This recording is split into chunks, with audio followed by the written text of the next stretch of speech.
So thank you on behalf of the International Society for Quality of Life Studies for joining us to this webinar titled ISQOLS webinar, Youth Wellbeing and Inequalities in Digital Context, presented by Dr. Pablo Gracia. Pablo Gracia is a research professor of sociology at Autonomous University of Barcelona and at the Center for Demographic Studies in Barcelona too. Previously, he was professor of sociology at Trinity College Dublin and held postdoctoral positions at the University of Amsterdam and at the European University Institute in Florence, where I had the privilege to meet him when I was starting my PhD. He leads a research team examining families, well-being, and inequalities, and his work focuses on social inequalities in child development, adolescent social media, and well-being, and gender inequalities in time use and mental health. He currently leads a project, an ERC project, which studies how adolescents' digital use relates to mental health, educational outcomes, and broader social inequalities. His research is widely published in leading international journals, and he serves as associate editor of European Societies and co-coordinator of the Child and Adolescent Development Group of the European Association for Population Studies. So we are very happy, Pablo, to have you here today. Thank you for accepting our invitation. And nothing that we are very happy. And Pablo, the floor is yours. Gracias. Thank you. Thank you very much, Roger, for this excellent and generous presentation. So what I'm going to do now is I'm gonna share my screen. I don't know if you can see. Can you see the slides well? Yes, perfect, Pablo. Thank you. Perfect.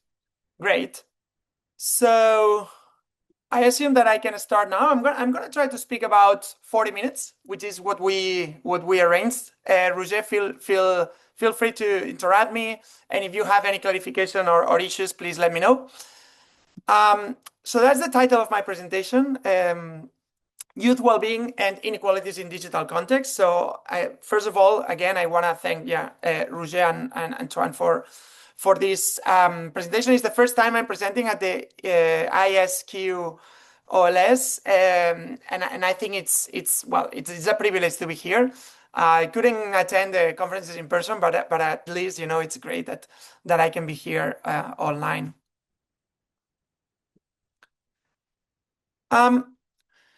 So the project that I'm gonna present today, and in particular the talk I'm gonna deliver, is very closely linked to my ERC project. I say my, but it's actually a large team of about 10 people. Roger, it's actually a former postdoc, now an active collaborator, and we have both PhDs, postdocs, and external collaborators working on this project that focuses precisely on how young people use digital devices and how this links to well-being, but we take into account particularly socioeconomic inequalities and how structural socioeconomic inequalities intersect with both adolescents' digital use and well-being.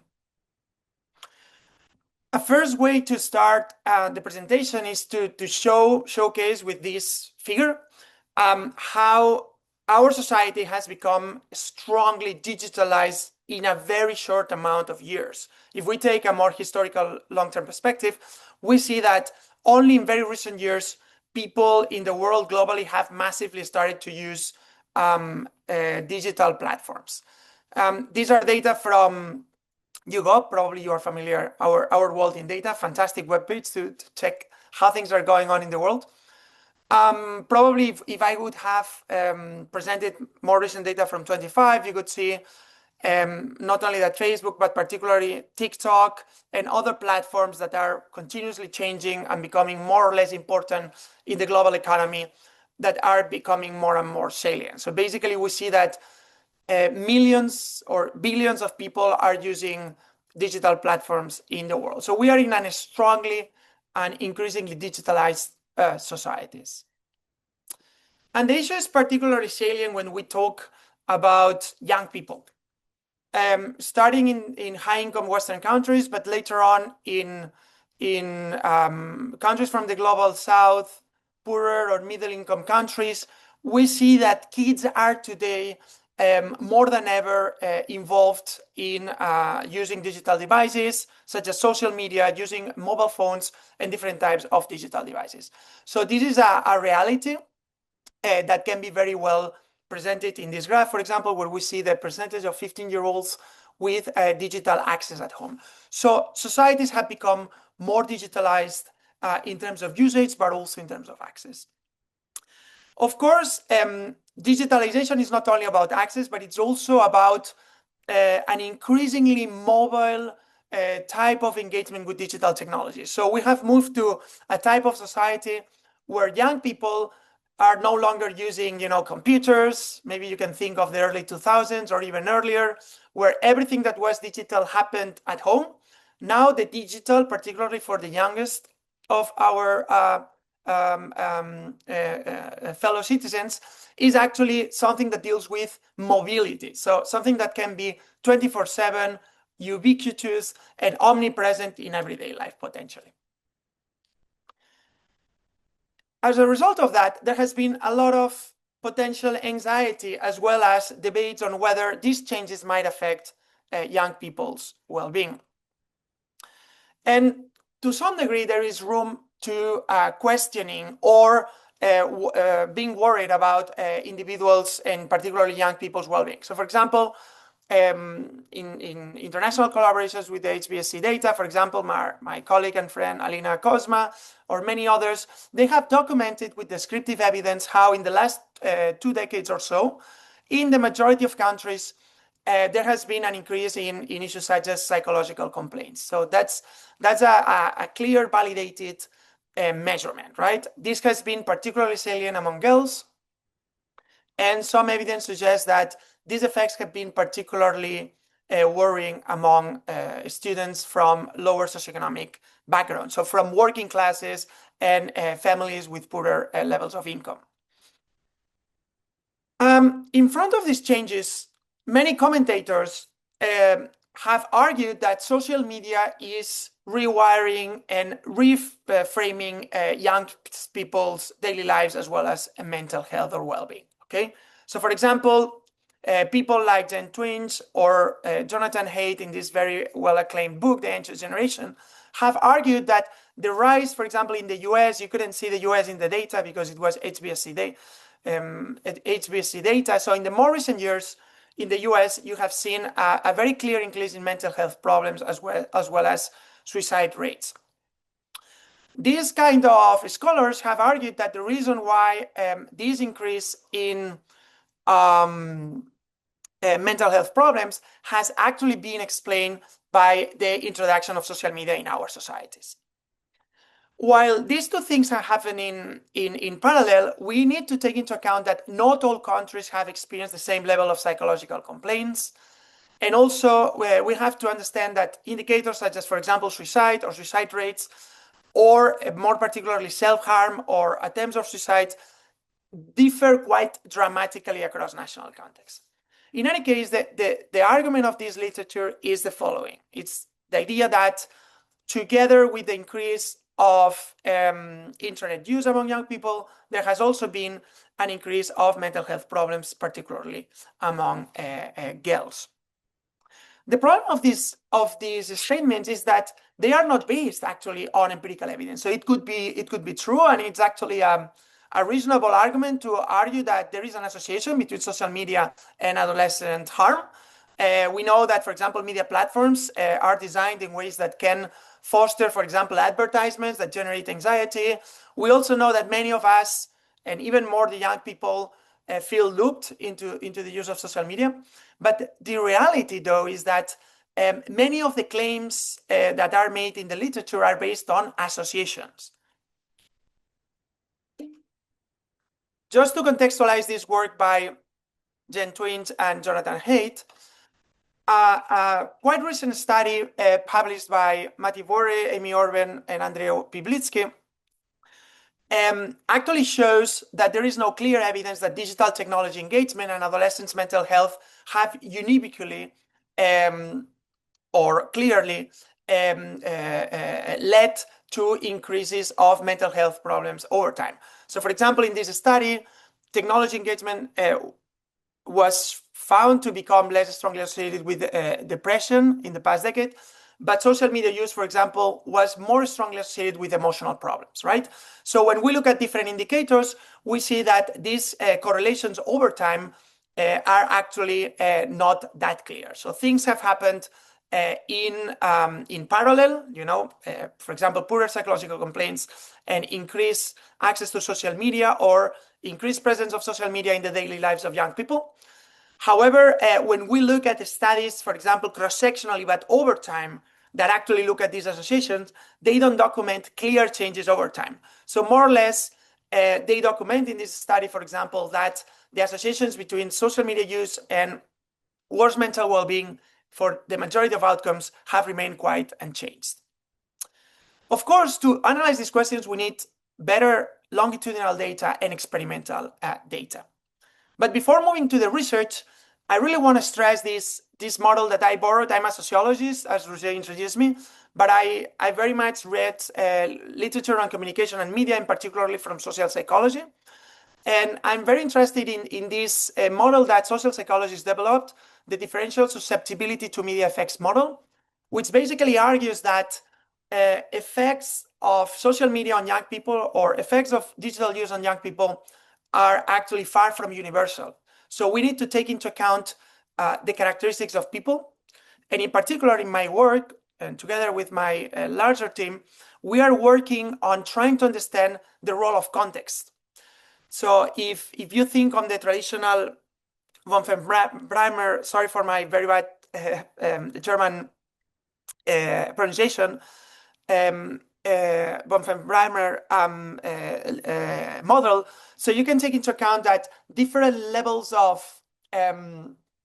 context at the family level, but also at the meso and macro level, can interfere with how people use digital devices.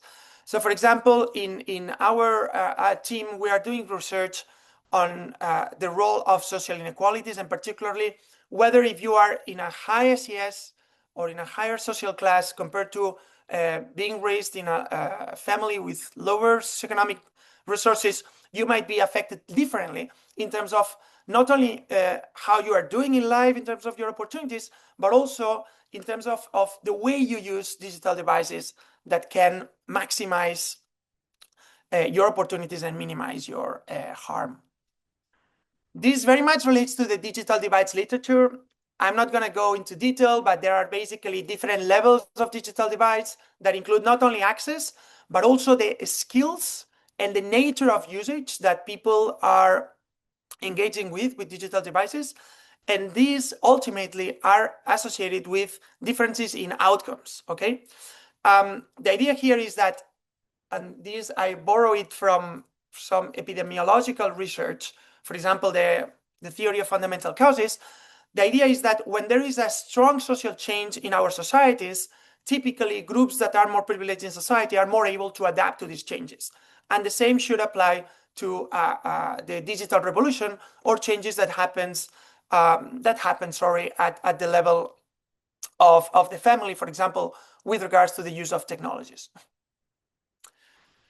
In the DigiNet project, we are trying to precisely ask this question. So how digital use shapes inequalities in adolescent well-being by taking into account how this differs across population and socioeconomic groups. This is the very basic framework of our project. So on the one hand, there are ways in which digital use can impact child or adolescent well-being.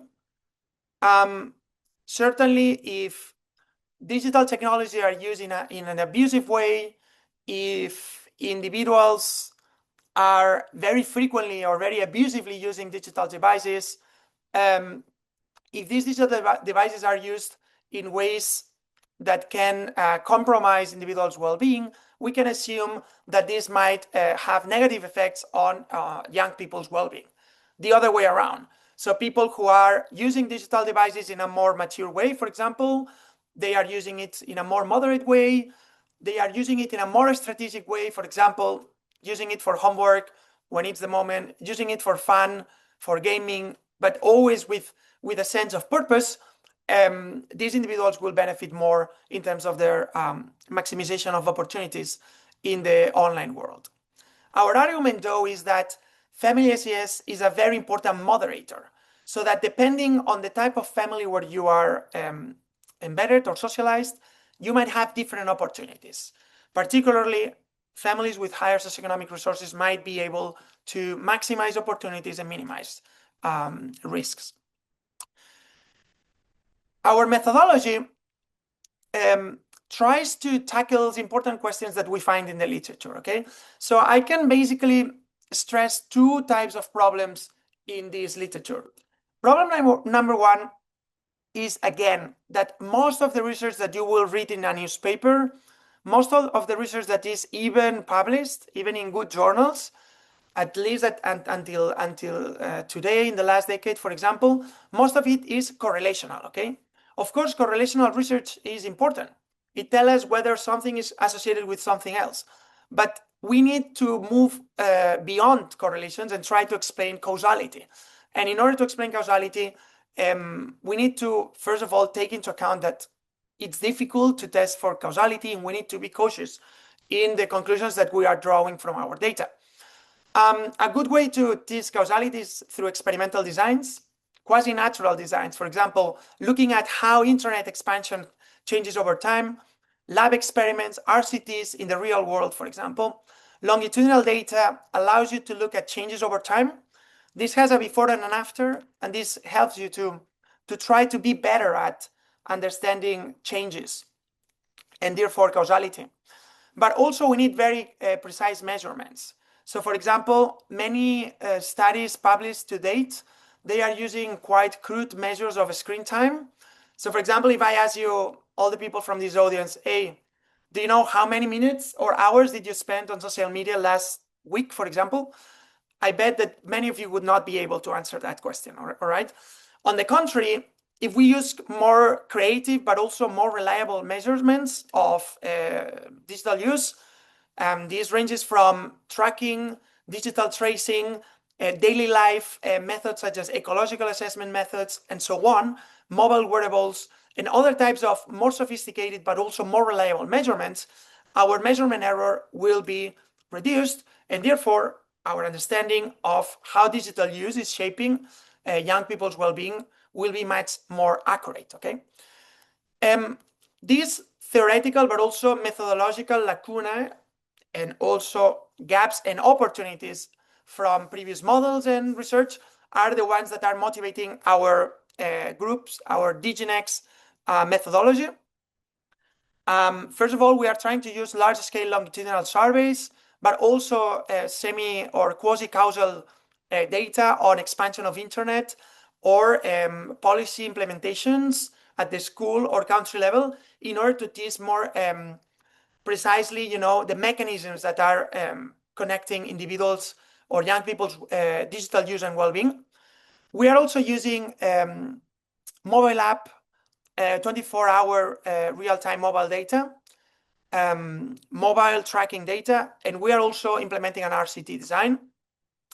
Roger knows this quite well because we are actually embedded into all these Work Package 2 and Work Package 3. Today, I'm going to present results related to what is the Work Package 1. The first objective, the first main objective of our project. We are using very different types of data sets. So here are some of them. We have many other data sets, longitudinal or quasi-causal cross-national data sets. I'm going to tackle 3 questions. Roger, how am I doing in terms of time? I don't know if you are allowed to participate here. Yes, maybe until 45. Yeah, you can. Okay. Yeah, you have Okay. 20 more minutes, 25 more minutes. Perfect. So yeah, perfect. all good. I hope people from the audience, I hope that this interaction, it was a bit longer than I wanted, but I hope that this No, helped it's to great, Pablo. contextualize the big Yes. picture. So the first question is how digital use shapes child and adolescent well-being across time and across the demographic groups. So these are the 2 key papers. There are other papers going on in collaboration with different people in blue. And the first thing I want to say is that when we think about child screen time, we need to take into account that already from early childhood, people from different socioeconomic groups, people from different demographic backgrounds, or people from different migration backgrounds, they are already differing in the amount of time, for example, that they spend with digital technologies. So this figure summarizes this work with Beta Cinelli that we are working on, where we show, of course, not only that these are data from people who are nowadays like about 20, so some years back, but it already shows that as people and young people grow up, they become more active in using digital devices. But the most interesting thing is that we see that there are differences across socioeconomic groups. Low SES spend more time with digital technologies. Over time, at least for this cohort and context, boys use digital technologies more. And we also see, for example, this is Australian, high quality Australian longitudinal data, that indigenous minority groups spend more time, particularly on weekends, in front of a screen. And this is already evidence from early childhood. It's important to start to tackle these questions already from early childhood, because we know that digital habits change over time, but they are already settled very early in the life course. Interestingly, using Growing Up in Ireland data, Melissa Bochener and me also show that similar patterns happen when we compare, for example, from mid-childhood to late adolescence, or late childhood to mid-adolescence. We know that when it deals to, or it relates to digital screen time, low SES people spend more time in front of digital devices, okay? From other research that we have in progress, we know also that parents from more privileged socioeconomic backgrounds, they are more likely to supervise their children's daily activities. They also tend to negotiate and to speak more actively in terms of the types of activities that their kids are doing. They are also more likely to spend a higher percentage of the time that kids or adolescents are using in front of the devices together with them, okay? On the contrary, in more disadvantaged families where parents tend to, particularly in high-income countries, live in a one-parent family, they tend to have more precarious jobs, they tend to have lower ability to control their time because of lack of autonomy for a bunch of reasons. In these kind of families where also different parenting styles or practices happen, also in a context of stress that stems from economic distress, children are more likely to spend not only more time, but also to be unsupervised in the types of activities that they do online.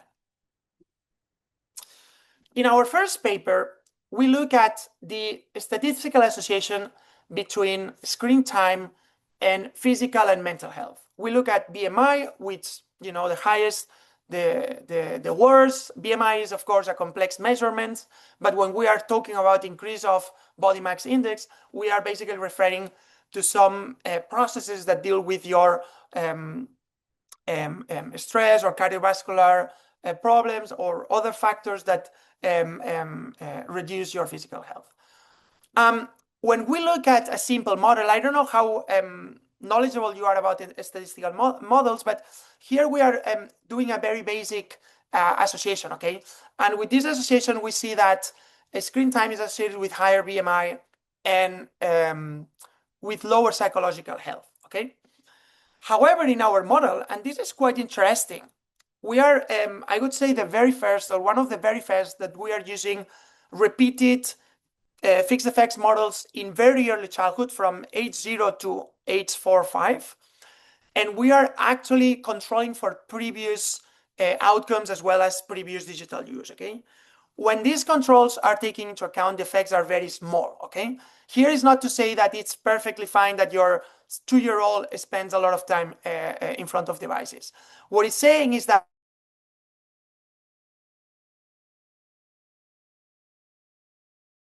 unobservable characteristics, okay? The effects that we find, the associations are quite small on average and not statistically significant.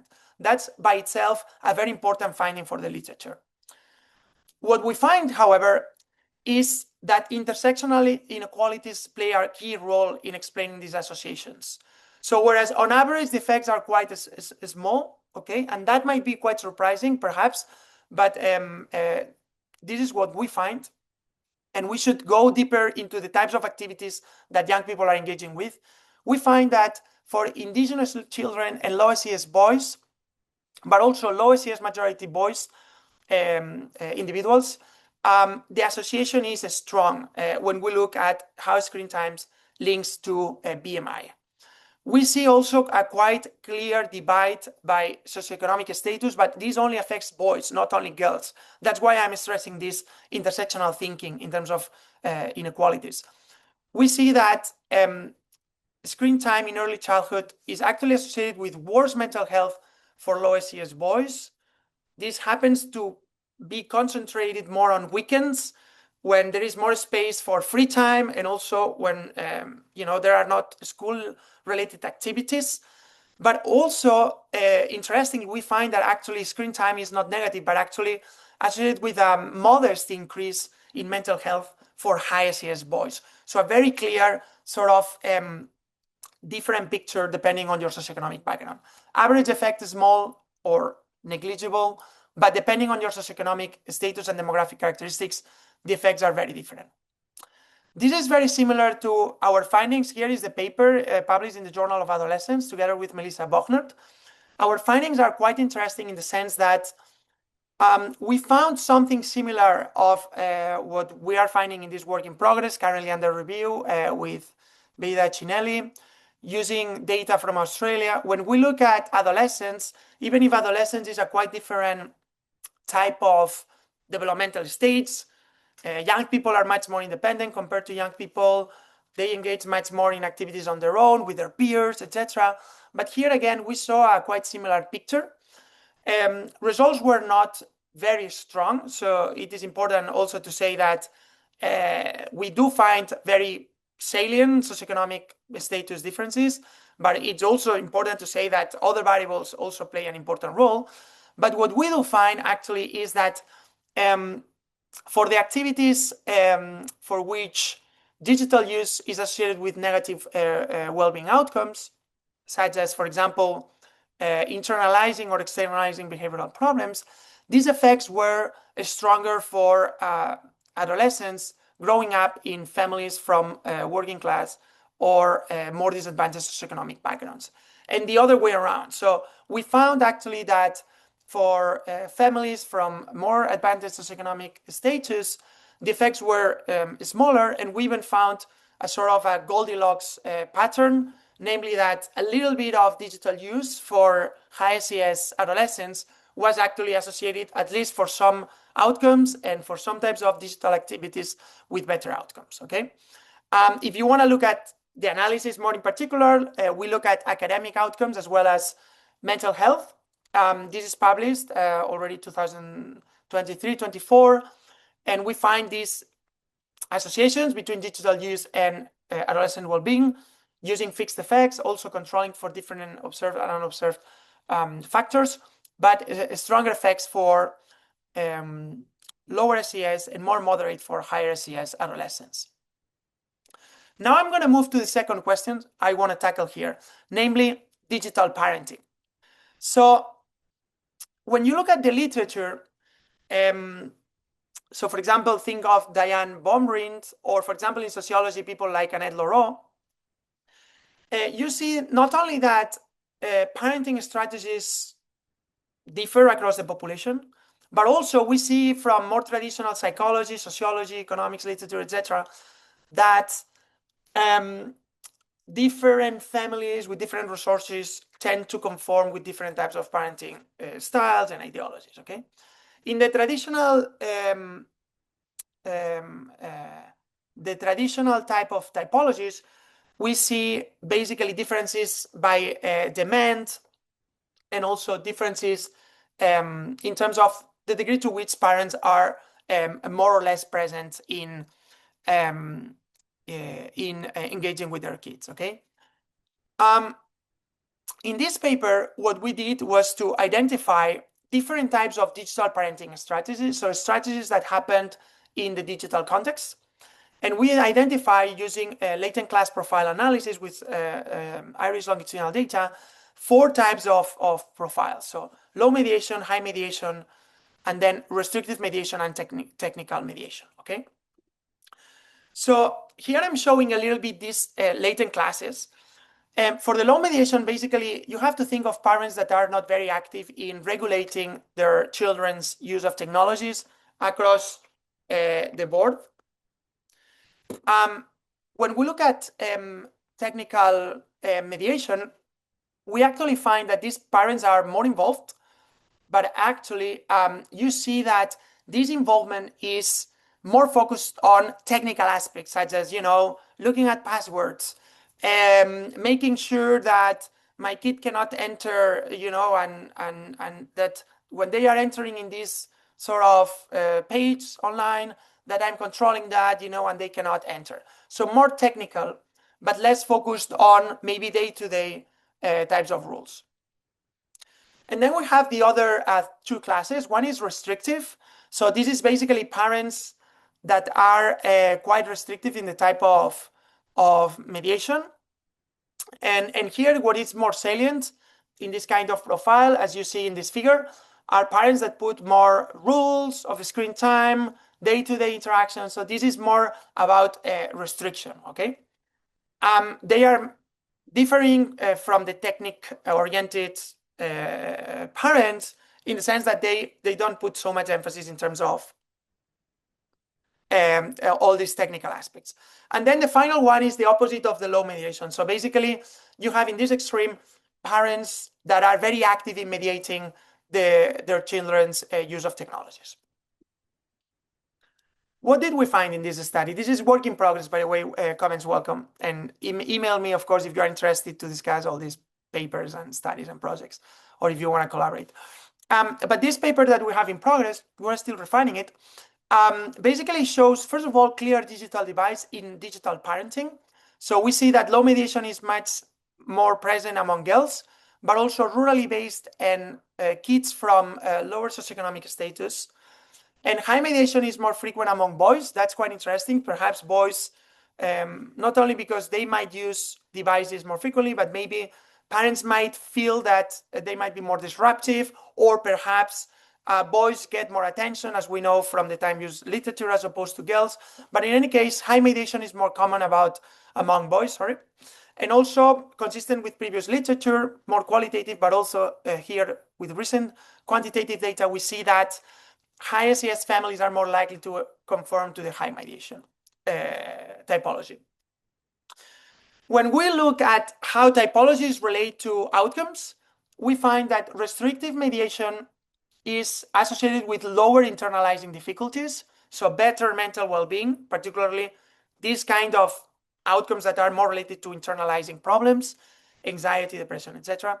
Technical mediation is actually associated with higher externalizing difficulties. This actually echoes, quite interestingly, some literature that argues that digital parenting is important, and it's relevant when parents are actually present in children's lives, but that it's not only important that parents focus on the technical aspects of mediation, but also that they establish a communication, that there is a trust and a sort of a conversation that moves beyond a more restrictive sort of technical domain in the digital world.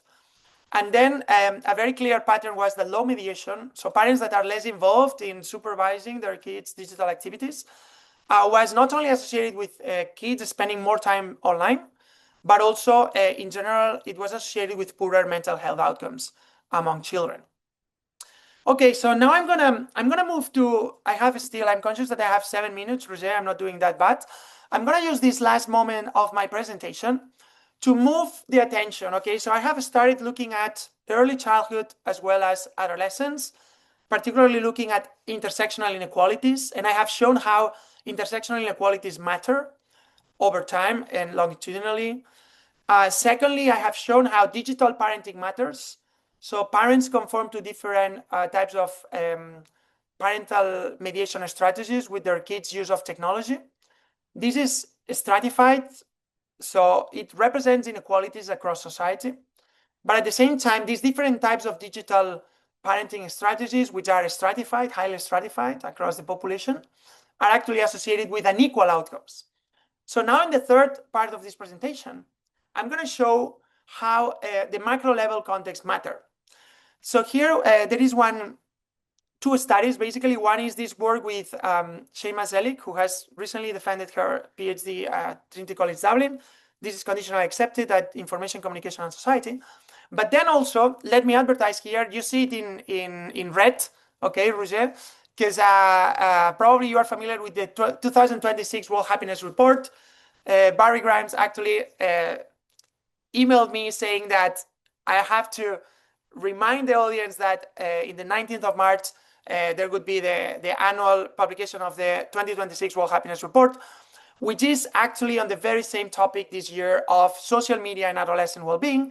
And we are very privileged and happy of contributing together with Roger, but also not only Shema from Turku, but also Shema Zelik, but also Maria Rubio and Beida Cinelli from the Center for Demographic Studies and Autonomous University of Barcelona.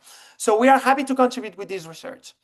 The key focus of our paper is on whether problematic social media use links to adolescent well-being and whether this differs across socioeconomic groups.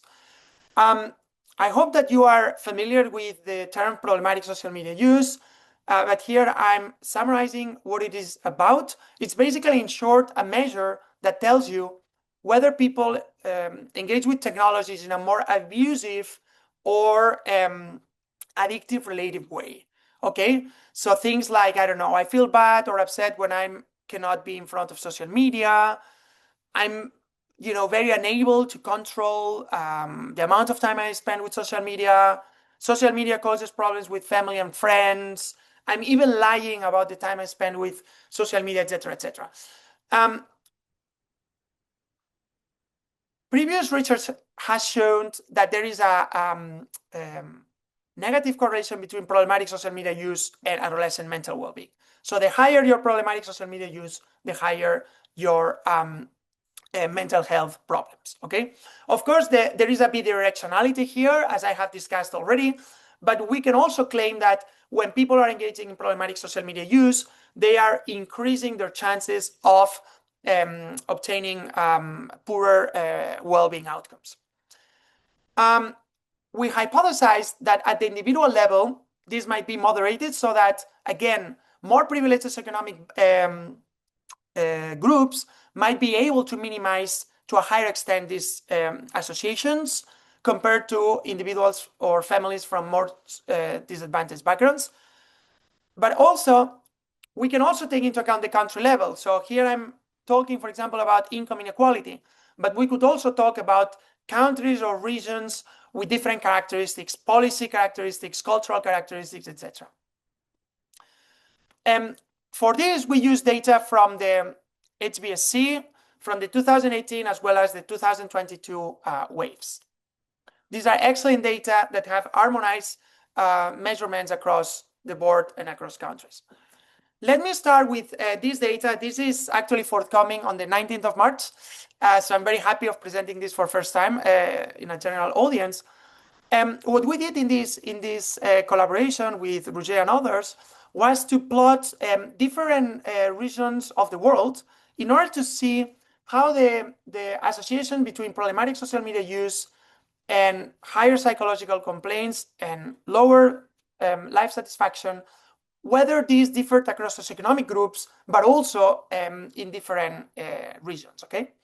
So we found overall that the association between problematic social media use and psychological complaints was not that strong compared to life evaluation. Life evaluation is basically a measure that tells you where people are satisfied in general with life from 0 to 10. But we actually found that the only country in which psychological complaints show this pattern or this social stratification pattern was in the Anglo-Celtic countries like the UK, English-speaking countries, where low SES individuals or adolescents were experiencing higher complaints as they were increasing their problematic social media use compared to their more privileged counterparts. When you look at life evaluation or life satisfaction, you see that for the majority of reasons this is true, but this is not happening in the Mediterranean context, where we see that this gradient on your right-hand side is a bit less clear. And we find, for example, once again, that in the Anglo-Celtic context, lower SES individuals are more harmed in terms of their life satisfaction by using social media in a risk and addictive way compared to their more privileged peers.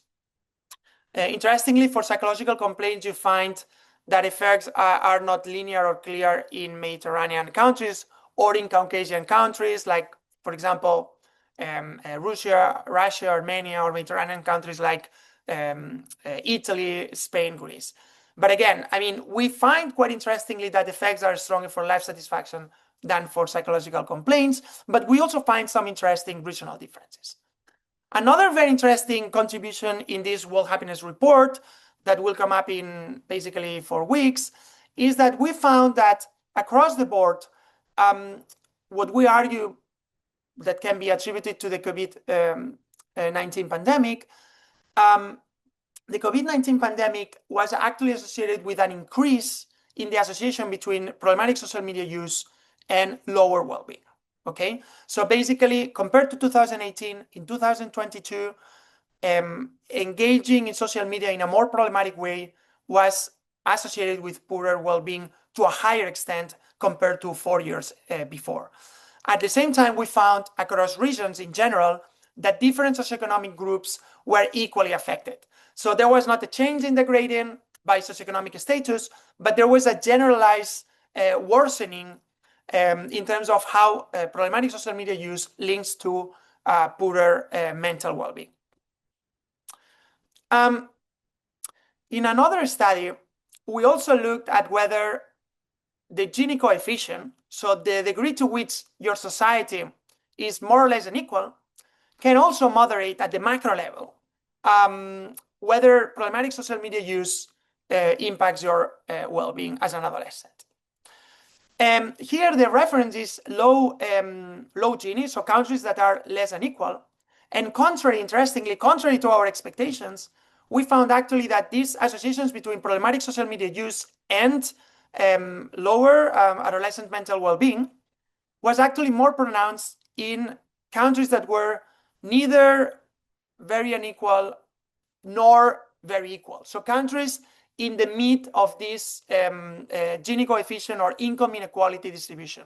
So if you are in a high income inequality or in a low inequality country, the effects are similarly not very salient. I'm going to summarize the presentation of today.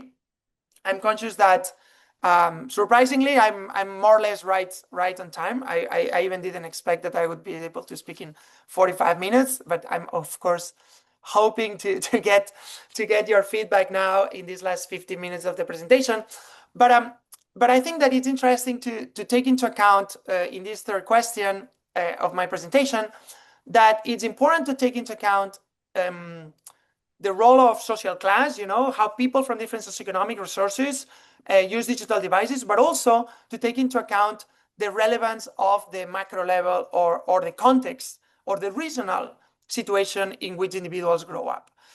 To summarize, I want to stress that when we talk about adolescent social media use and how this links to well-being, we need to take into account the context, the type, and the quality of this engagement.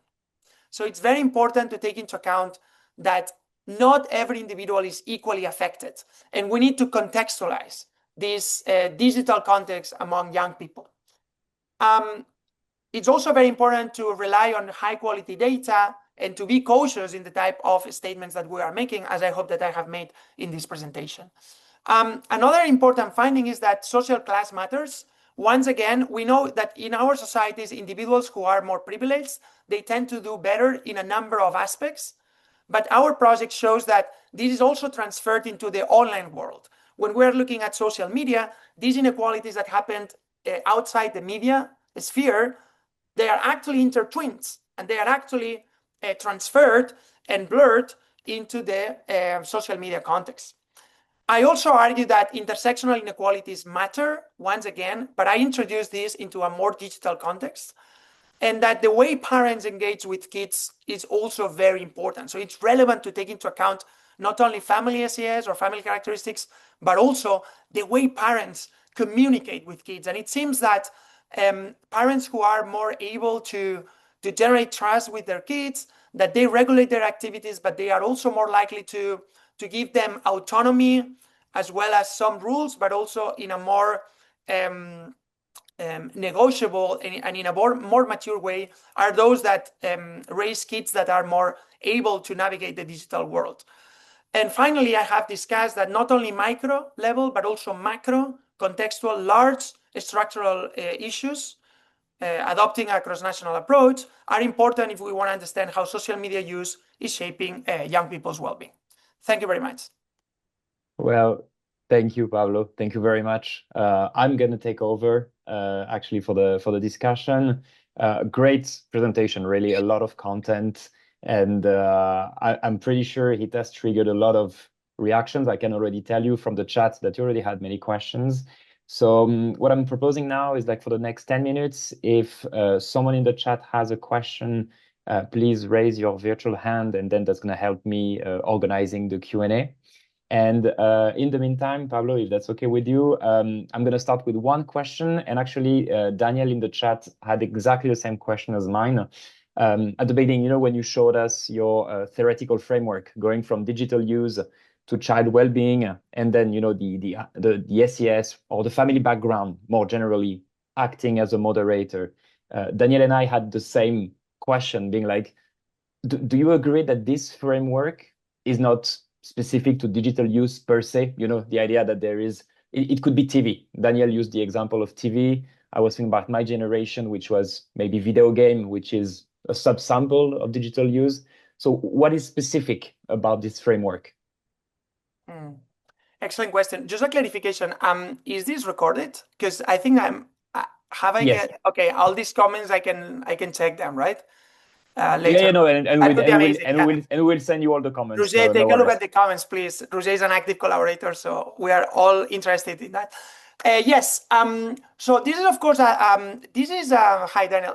So this is basically a theoretical question that hasn't yet been answered. So my argument is that we need to take into account how the offline and the online world talk to each other. And the hypothesis that we could model here is that the groups that are more privileged in society, they are more able to adapt to transformations, right? We could here posit the idea that because of the massive impact that technologies are having in rewiring all our daily lives, so we could argue that perhaps inequalities are increasing, right? At the same time, you could potentially argue, as like more the techno-utopian sort of scholars, that was more back in the days, but you could argue that maybe certain groups in society, they can benefit by maybe coping with some technological transformations, right? So my idea here is that it's not automatic, and this very much echoes, not only in sociology, but in the social sciences in general, all the literature in inequalities, is this idea that inequalities are not static, right? But that groups with different access to resources in society, they need to mobilize these resources, right? And whenever there is a change, and in this case, of course, the social media, digital transfer platforms, AI, all these technologies are there in the labor market, in families. Whenever this happens, social classes that are more privileged need to use them. Those groups that will not be able to navigate these new technologies, even if they are privileged, there might be partly disadvantage, right? So I'm not arguing here that new social classes will grow up, compared to 10 years ago, but it is true that as in previous revolutions, and the digital revolution is a big one, in order to benefit from certain transformations, you need to actively use these resources. And it could be also that certain individuals from more disadvantaged backgrounds, they might be able to some degree to navigate these digital technologies. But of course, in this case, they might have or they might face some barriers. So in short, so I think that yes, so if you look, for example, at social stratification, there are similarities with things that sociologists call I don't know, social, cultural, economic capital, or economist human capital. But in the digital arena, this becomes a bit different. So we need to understand the mechanisms that are operating in the online world, I would argue. Yeah. Well, thank you, Pablo. Daniel, I saw that you turn on your camera, so if you want, please, you can direct. Okay, fine. But then you know what, Daniel, I'm gonna use a second one of your questions because we are very converging, the two of us. One of them is about basically what can we do to mitigate at the end of the day these digital inequalities. You have talked about the parents, but I was thinking about schools and Daniel as well. So do you have any more insight on how to mitigate these inequalities, these digital inequalities? So again, it's not easy, but so the first thing I think is that structural inequalities matter. Okay, so and I think that reducing inequalities overall in resources might contribute, but not totally, right? Because I mean, we know that even if we reduce, income inequalities, even if we increase opportunities in education, we need to focus specifically on the online context or in the context of technologies. And here it's important to precisely take into account, for example, this finding that I was discussing about digital parenting, for example. So giving resources to parents, for example, can be important. Again, it's not always very easy to provide this support. So, for example, research in reading, for example, shows that if we provide support through programs, for example, at the school or community level with low SES families, we can provide them with certain support.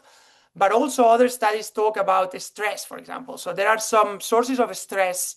And, like sociologists, we like to say that inequality gets under your skin. And we have this in epidemiological research as well.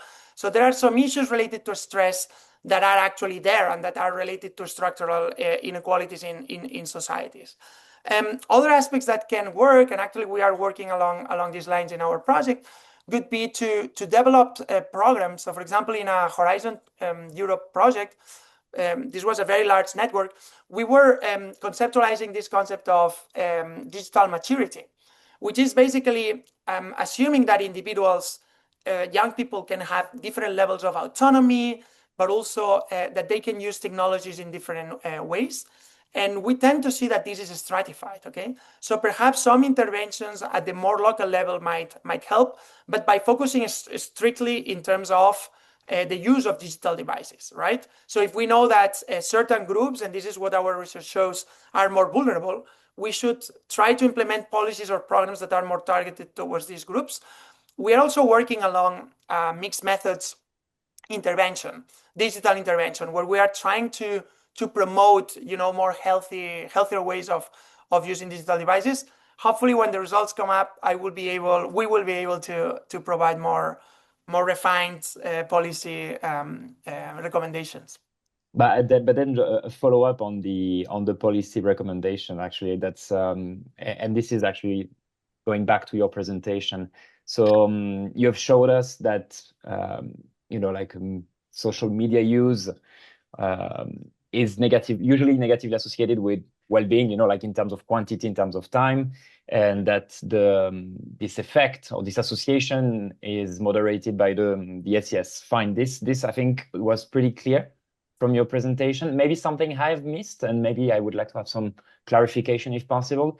It's about the size of these associations and the size of the moderation, because I think if at the end of the day we say, okay, social media use an overconsumption of media use is negative and significant in terms of well-being, fine. But if the effect is teeny tiny, and if on top of it the moderation of the SES is not that big, like in terms of policymaking, do we really want to do something about it? You see my point?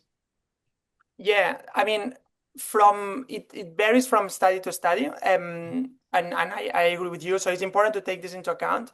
So, for example, in this very recent the World Happiness Report, we found particularly for life satisfaction, relatively, relevant. So I don't remember exactly now the standard deviations, but we could argue that they were modest, but quite robust effects, particularly not effects, statistical effects, so associations in this study. It is true also, and this is particularly relevant for our early childhood paper, that we need to situate, especially when we are using measures that are more standardized, in terms of Z scores, or they are quite validated. So it's important to contextualize these findings. So it's true that already in my presentation I was acknowledging that other variables might also play a very important role, like personal characteristics. I would describe several of these findings as modest to intermediate. Okay, we can discuss, standard deviations or changes. They are not very strong, but they are there. And more importantly, they depend on the type of outcome that we are looking at. So that would be a little bit my summary of the majority of these findings that I have presented. Super clear. Then, we're getting close to the end, so I'm going to pick one last question from the chat, and then Roger is going to copy paste all the rest for you so that then you have as much feedback as possible. I'm going to take the question of Randall, because that's also something I was thinking about. I'm going to read the comments. Thanks, Pablo. Lots of info. A question: is there any scientific studies out there on children from so-called patchwork families and social media use and mental health? Can you, I'm not reading it. Can you repeat the concept? Sorry. No. Is there, are there some papers about patchwork families, social media use, and mental health? And Randall, you're with us on the call. I'm feeling extremely ashamed of my. So probably I'm very tired. I woke up like 12 hours ago or something today. I woke up extremely early. Hi, Randall. Can you give me more information about that? And sorry for. That's okay. Thank you. I left Ireland already 2 years ago, and now I speak basically Spanish, Catalan, and Italian in my daily life. So. Okay. Well, I'm actually from Chicago. I've been in Germany 26 years. So. Okay. Lots. So not in German, because I studied 1 year German, but yeah, not more than that. So what's this concept of families? And sorry. Yeah. So what I'm saying is, first off, thank you for the info. Love this whole SES story. I'm a social psychologist, but I went into therapy, and I've got kids that I'm working with, from patchwork families, and I'm wondering, and I'm trying to get them off social media. They're like, yeah, Rand, I'm not happy, so I'm, mom and dad just had a fight, and I'm gonna. Patchwork families, as in, you mean, so families that are. Like the broken parents, kids, reconstructed parents, families, patchwork, splitting. Okay, so separation, right? In general. Yeah, mom has a new boyfriend, dad has a new thing, and the kid is living here for a week, here for a week. Demographers, sociologists say a complexity of family plurality and so on. Which I think the question for Randall for me resonates a lot, because one part is SES, but another part is family reconstruction and everything. Yes, absolutely. Right. Yeah. So actually, I have I'm talking about my book. Is a bit ridiculous, but anyway. So I have a book on sociology. I'm the second author, the co-author on sociology of the family, where we touch on digital family, digital parenting, and of course, when we are talking about family life, we have to take into account that as a family sociologist as well as an inequality sociologist, I'm very conscious of the fact that modern families are very complex, and through your life course as a child, you are exposed to variability. We know that about 1/3 of kids, or even more in high-income countries, might end up raised by one parent. Then there are other parents that are entering into the family. But my general takeaway here is that this all depends on the family diet, right? We know that kids take time to adapt to new figures at home, but once these figures are involved, if there is a good communication, and trust, things can change. So for example, imagine, I'm a lone mother, for example, or I'm a lone father, or I have a shared custody, and then I remarry, or I enter in a relationship 2 or 3 years later. Of course, at the beginning, my adolescent kids or my young kids will not really perhaps feel very close to that person, right? But if there is a family dynamic that is healthy and there is communication, I think this figure can actually help a lot. So my sort of thought as a sociologist would be that it depends. So these kind of figures can generate risks, but also opportunities. But of course, I have done research myself on the impact of parental separation on both parents' health and kids' well-being, and it's of course a very complex pattern. We cannot talk about average effect, but we can talk about risks through your life course. If you experience family disruptions or changes, you might experience some risks. But also, if again you have a social parent or a new figure or a sibling, for example, stepbrother, sister, these kind of people can also add. Anyway, but very interesting. Actually, this is something that reminds me that we should incorporate more this demographic element into our research, not only socioeconomic, social class, gender, and ethnicity, but also family structure. And that's exactly why I picked up Randall's question, because it felt like it was a natural connection between the family environment and another dimension intersecting. Thank you, Anthony. Thank you, Anthony. Thank you, Pablo. Appreciate it. Thank you, guys. Thank you, Randall. And I'm sorry I have to finally close the webinar because we already have passed our time. But Pablo, thank you very much. Thank you for your presentation, for also the response to the question. We have learned a lot today, like that is for sure. Likewise, I have learned a lot. Thanks, Anthony, and thanks, Roger. And then you will see in the chat, I think Roger, I never know how to call you because I know I should not say Roger, but anyway, I'm saying Roger because we're in an international thing. It's international. Exactly, let's call him Roger for the sake of it. So again, thank you, Pablo. Thank you, everybody. If you want to see again this webinar, it's going to be posted on the YouTube channel as soon as we can. Just a quick reminder, we also have 2 conferences coming, one very soon in Latin America, the other one in the States during the summer. And I hope you will tune in for the next webinars, which are going to be very likely in a couple of weeks or maybe next month. But in any case, we'll be happy to have you guys. Thank you again, Pablo, and thank you, everybody. Bye. Thank you so much. Thank you, Pablo. Bye, thanks.